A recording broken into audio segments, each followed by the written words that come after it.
Okay. We're gonna do, it's St. Patrick's Day, so we're gonna do corned beef. We have a really nice corned beef from Snake River Farms. If you haven't heard of them, they ship all over the country. They're popular in my area. I live near the Snake River. We're gonna start with some onion in the bottom of our roasting pan. My brain right now, but we have some cabbage like this. I have to wash this stuff too. Some of this cabbage. Maybe someone in the comments can say what it is. It's nothing special. It's just escaping me right now. So I'm gonna set this in the pot to rinse. Here's our red potatoes. For the cabbage, I just like to remove just a couple of the layers.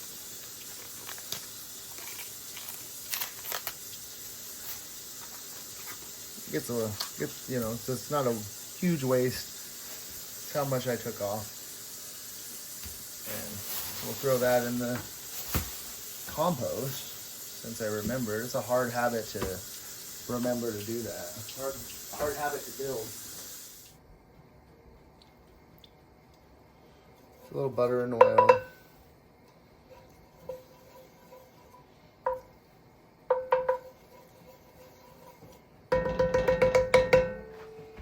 And we could even put a little bacon fat in there. Got our little bacon fat container. And we'll just dump that in. Now we'll put this on low.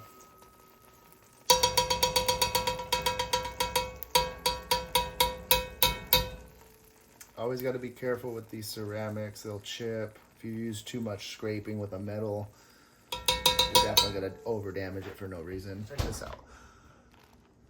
Premium corned beef round, American Wagyu beef, Snake River Farms. And you can see it's full of marbling. It's an awesome, awesome cut of meat. Now we're just going to cut some onions and get them right into the pot. I'm going to go fairly thick on this. A little bit more than 1/4 of an inch. Ooh, and safety first, guys. That's a great example, and you can learn from me. I just splashed that hot oil, which wasn't very hot at all, but as soon as it touched me, I just immediately reacted like, oh wow, I need to slow down.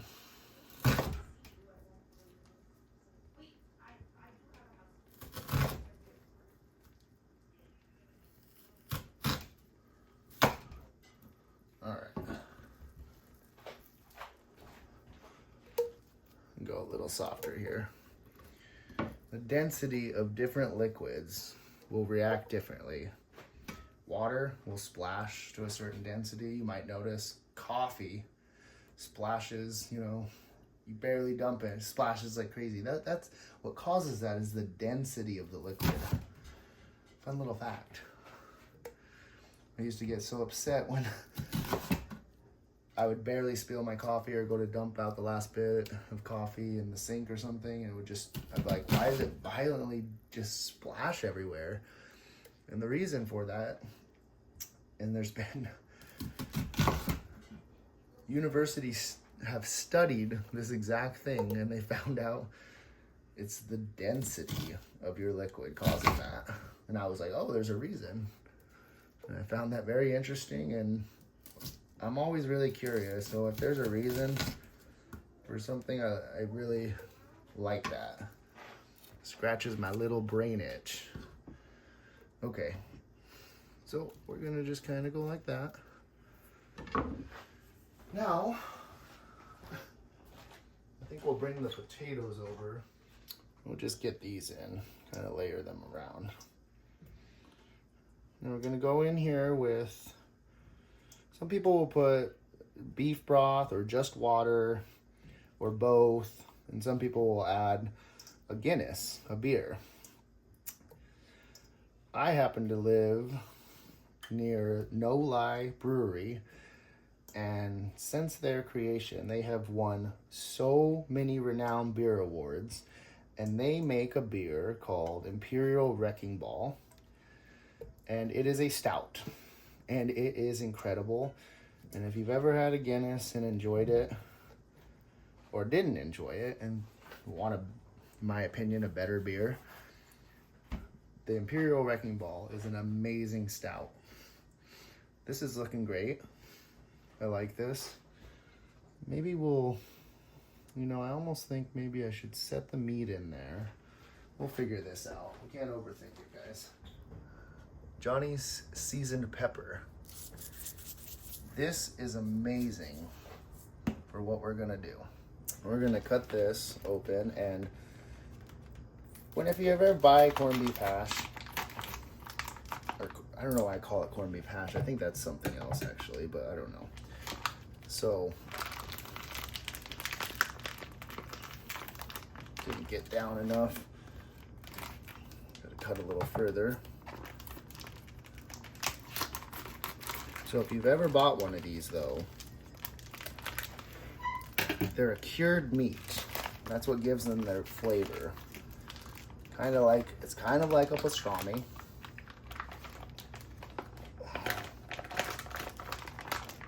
We're just gonna dump this in the garbage. And it comes with this seasoning packet. I'm gonna set that off to the side. It's gonna go right on top. Let's see here. Looks like there's a little silver skin I could remove. A little bit of silver skin right here. I should be able to remove that pretty easily.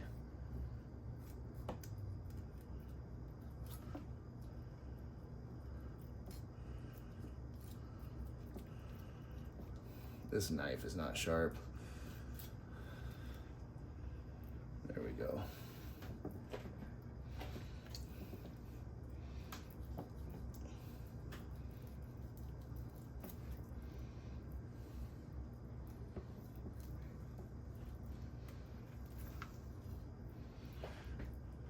I usually sharpen my knives as I go,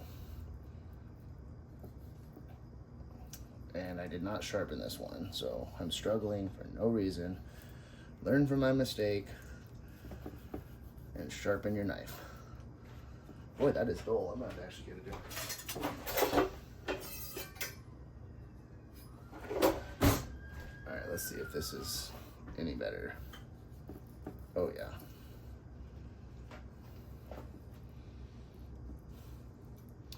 All right, that looks good to me. All right, let's get this seasoned up. We're just gonna do just this seasoning here.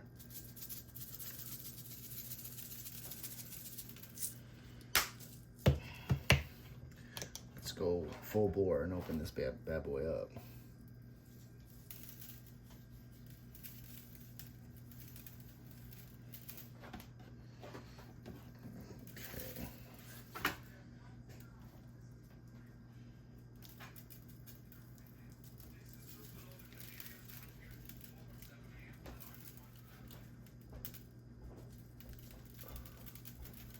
All right, and that's kind of what you want. Some people will rub it around. That's the worst thing you can do with seasoning. It's gonna make a paste. Just kind of push it in. Just like so. And then we are going to keep the fat side up. The top of the meat's probably going to be out of the... I'm going to wait to dump this on so I can level this in the pot, because if I do it right now, these are little balls of mustard seed and seasoning, and they'll just roll off. If I can set this a little more flat in the pot, it'll work much better.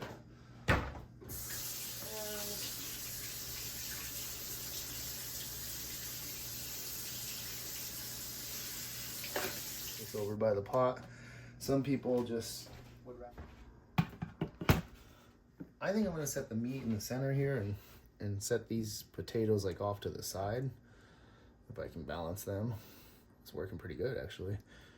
That's exactly what I needed. I'm going to set the meat right here in the center.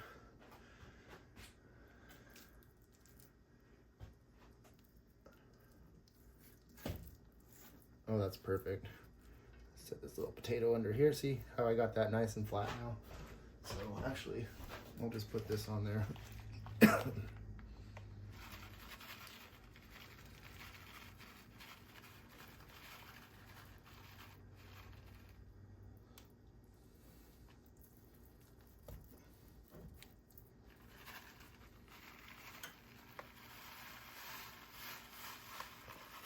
And this is going to help season up the water and everything, so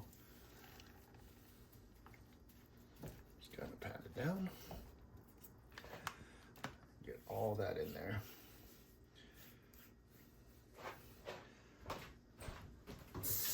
And some people will put the cabbage in later.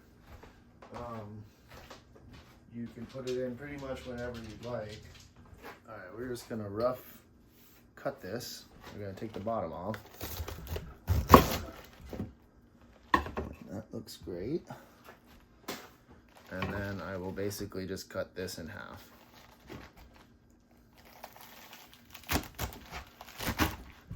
Nice way to hold any blade is to grab the actual blade. And if you're worried or scared while you're working with something, I just think that's great because it keeps you on your toes. It makes you really, you know, do safety. All right, let's see if we can cram all this in here. This is getting kind of funny. All right.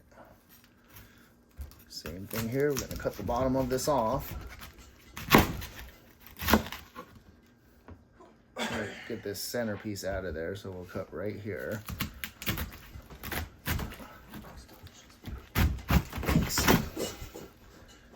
And we'll just kind of cut around that center core. And now at this point we can cut it out. I'm doing this here to film, but my table is dancing around, which is definitely a safety hazard.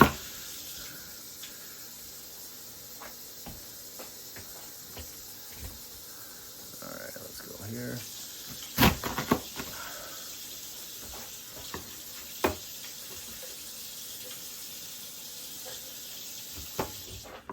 All right, we're just gonna cut these a little further.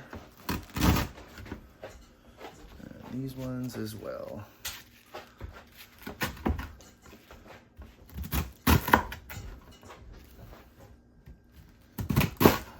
Okay.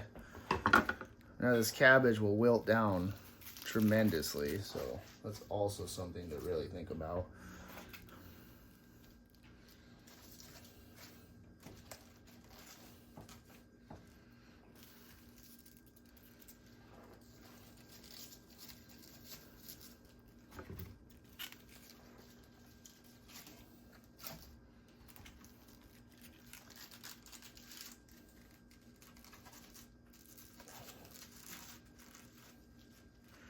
Just kind of got to cram it in there, make it fit. All right, you guys can see what we're looking with now, working with and looking at. So this is the one that I'm talking about, if you guys want to look that up. They're a no joke company. I've tried many a different product, and they make very high quality beer. They can back it up with the world awards that they've won, and they've entered almost every acclaimed competition, and they have placed or won first place. So I'm gonna try to do a little beef broth and this stout.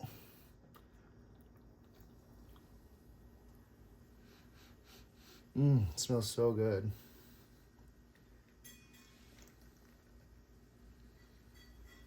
Pour it right on the cabbage and keep it nice and liquidy.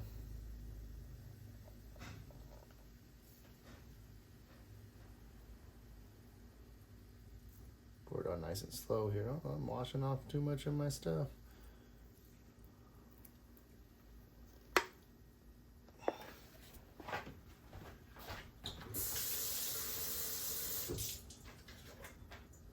Just add a little bit of water to get what's left in there, and then definitely was it's a little bit of a syrupy beer, like a lot of stouts, so a lot of extra brown water just came out. Yeah, there was some really cool looking carrots at the store that had, hold on, let me turn the water off. You know, cartoon looking carrots. In the organic section, they had the green on the back. They looked so clean, and then my wife picked them. I was like, yeah, let's get those. We were both excited, and then my wife picked them up, and they were floppy. And I don't remember exactly what that means. I think, I mean, if I were to guess it, you know, this isn't my opinion, this is just a guess, but like maybe it was frozen and then unfrozen, like a little chilled too much. So we ended up just getting these other carrots. And I found out, I believe, I want to say it was Kenji Lopez. I really like watching his channel. But I believe he was saying how you don't need to peel carrots. You just need to wash them, unless they're, you know, disgusting and you can peel that off. Didn't realize that, and it's kind of a nice step to skip if you know, you're just feeling like you want to save some time. This is how I kind of sharpen my knives. I did just get my childhood knife sharpener from my dad's house, which is a sharpening stone. And it's been used for so many years, it's kind of got the angle built into the stone. But it's still in the garage, in a bucket somewhere. I had to find that. But I saw that you could sharpen using this ceramic piece. And I will say you can chip your bowls quite easily if you're not careful. When you do this, you'll slip and hit this, and you know, if you're doing this all the time and you're not extremely careful and you just don't have one of these dedicated to sharpening, you might chip your favorite bowl. So just be aware of that. But if you go like here,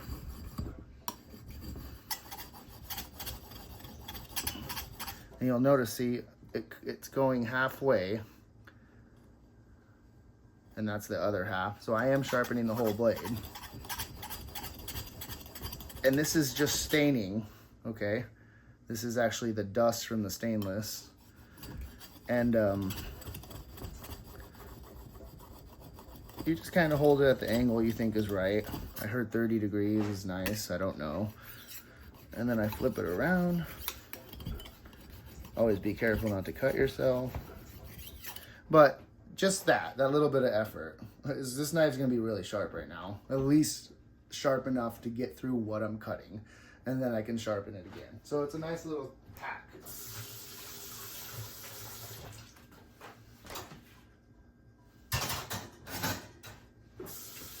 And then I always recommend just rinsing the blade off real quick, because you don't want that, any of that dust to end up in your food. Just wipe it off with a paper towel, just like this. Now you can have knives professionally sharpened, and they're going to be very, very sharp. You know, under a microscope, the blade's going to be incredible, and it will last longer.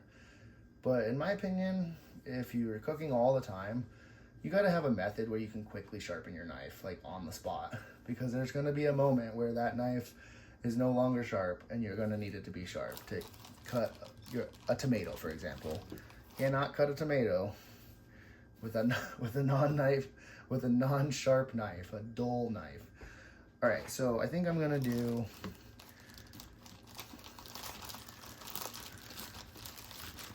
a couple of carrots, just like this.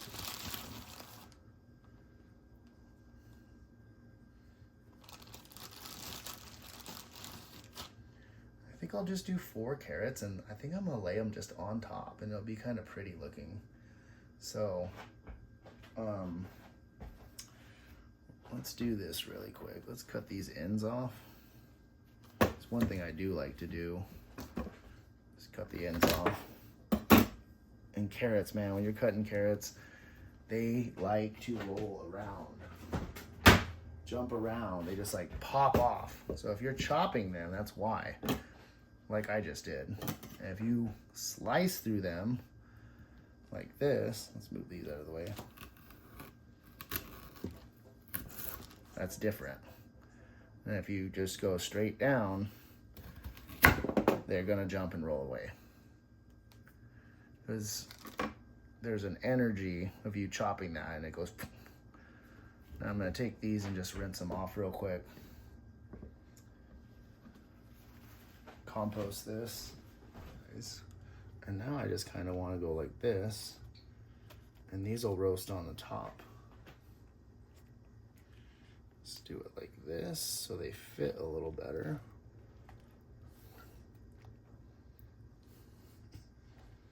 Oh, I like that. I like that. I'm gonna try something here. I'm just gonna kind of go like this.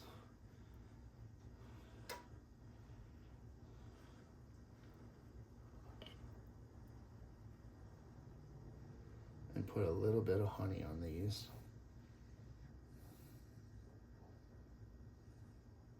I know, it seems crazy, right?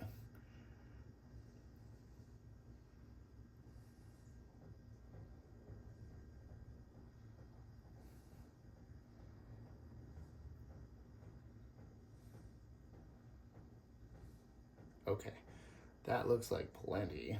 And what I'm gonna do now is let's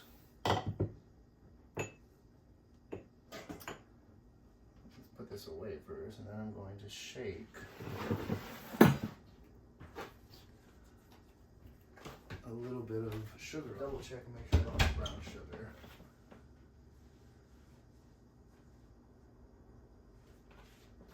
I do not seem to have brown sugar, so we'll grab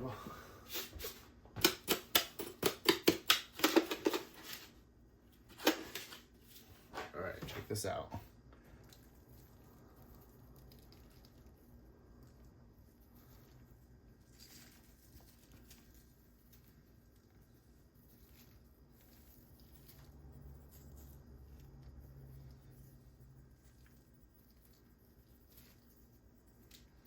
There we go. So the amount of honey and sugar I just used, that's definitely not going to mess this up. It's not going to be like a sweet meal. It might have notes of sweetness, which is going to be kind of nice. And now I need to add my braising liquid and get it up to almost the top of the pot. And the way I'm going to do that, I'm just going to use one of these containers here. And then we're going to put some beef broth and this is the beef broth I have available. It's bouillon and that'll work just fine. All right, so I have 4 cups of water. I'm going to actually use 6 teaspoons, so it could handle 6 cups of water. Let's mix this up and see where we're at. I got sticky from that honey and I can't seem to get it off my hand. And just try to get it in there. Let's see, maybe on the edge here without making a mess. There we go, that's working just dandy. I can see the liquid on the side, how much we have. Come over to this side a little. Make sure it stays mixed up.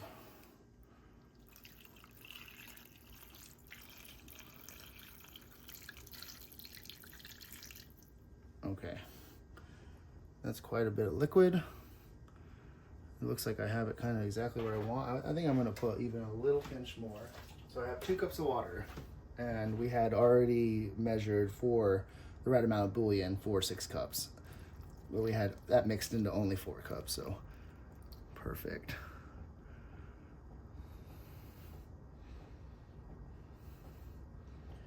This looks pretty good, I think.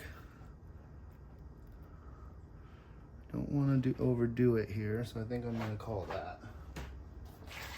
And now this is going to go into the oven just like this. So we'll check on it here and there. We want it to stew down, basically. Oh, and there's something already in. Excuse my language. Just trying to identify what it is before I try to get it out of there. This is always funny when this kind of shit happens. Let's see what it is. Let's see what it is, guys. What did I ruin? Waffles.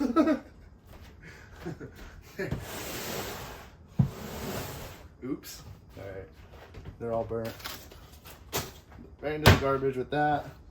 And then I think I need to move my rack.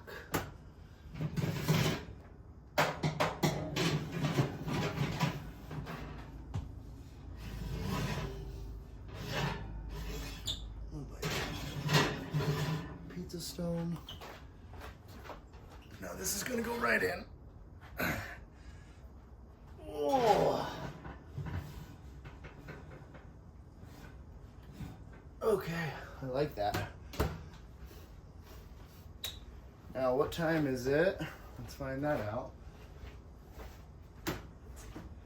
Hey Siri, what time is it? It's 12:18 p.m. Perfect. Perfection.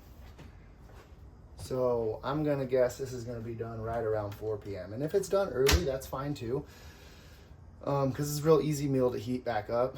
And if you really have the time, you could make this a day ahead, and believe it or not, it'll be better. You would let it cool down, and that resting process will thicken all the juices and introduce them into everything. And then when you heat it back up, it would taste better, basically. You'll notice a difference. It will be a lot more next level, basically. But it doesn't mean that eating it the day you cook it isn't extremely good. So it's kind of just levels to it. You know, it's kind of like when someone says this is a 10 out of 10, and then someone says, oh, this is a 11 out of 10. You know, they're saying like, whoa, how can something be better than perfect? So anyways, guys, see you later. So the rolls are in the oven, that's the timer. And let's go ahead and turn that off. I warmed up the carrots here to hydrate them a little because they were on top of the pot, and then I'll show you guys what it looks like right now real quick. Just an in and out. Everything turned out good. I tasted a little bit of everything already, except the meat. We'll get you a shot of it on the plate. Some eating.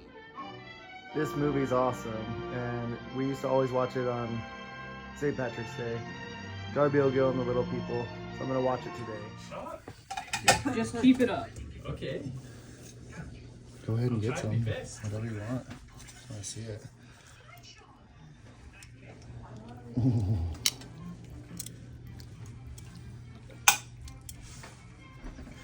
Oh, that looks good. I just want to have my dinner. No reaction? How did that feel? Emery? Wendy on that. Unimpressed.